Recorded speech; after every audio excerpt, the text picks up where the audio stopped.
Bismillah va salatu vassalamu ala rasulillah va ba'd. Ayol kishi turmushga chiqishligida ikkinchimi, uchinchimi uni farqi yo'q. Vali shart bo'ladi. Ota-onasining roziligi, valini, ya'ni ona deyilmaydi, bizda ota-ona deb ketilingan. Valini roziligi shart.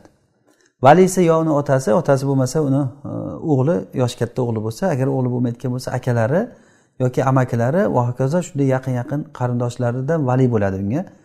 Mana shu valini rozichiligi shart. Valini rozichiligisiz turmush qilsa, u nikoh bo'lmaydi degan ulamolar. Albatta bunda xilof bor, lekin rojihi valini shart ekanligi.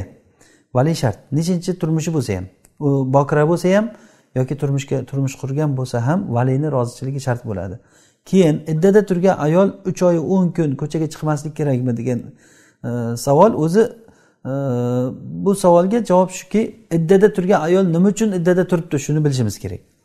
Agar taloqda iddasi bo'layotgan bo'lsa, 3 oy 10 kun emas, 3 hayz chiqmaslik kerak bo'ladi.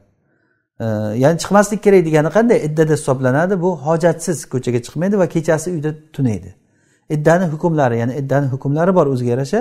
O'sha ayol iddada deyiladi. Ya'ni kechasi o'sha uyda tunash kerak. Agar taloq qilingan ayol bo'lsa, bu 3 hayz ko'radigan ayol bo'lsa 3 hayzi to'xtab qolgan ayol bo'lsa 3 oy, homilador ayol bo'lsa homilasini tuqquncha. 10 kundan keyin bo'lsa ham homilasini tug'sa idda tugaydi. 1 soatdan keyin bo'lsa ham taloqsan dedi eri. 1 soatdan keyin homilasi tug'ildi, tamom iddasi tugaydi. Boshqa erkakka halol bo'ladi o'sha. Boshqa erkakka halol. Bu taloqniki. Ammo agarda o'lim iddasida o'tirgan bo'lsa, eri o'lgan ayol bo'lsa, bu 3 oy 10 kun emas, menimcha shu eri o'lgan ayolning savoli shekilli 4 oy 10 kun deyilgan bunda. Vallazina yatawaffawna minkum va yadharuna azwajan yatarabbasna bi anfusihinna 4 ashhurin va 10. Vafot etib o'zlaridan keyin ayollari qoladigan odamlarning ayollari 4 oy 10 kun idda o'tiradi degan oyatda mana. Demak 4 oy 10 kun u idda o'tiradi, buni otini hidat deyiladi. Ya'ni aza tutib o'tiradi. 4 oy 10 kun.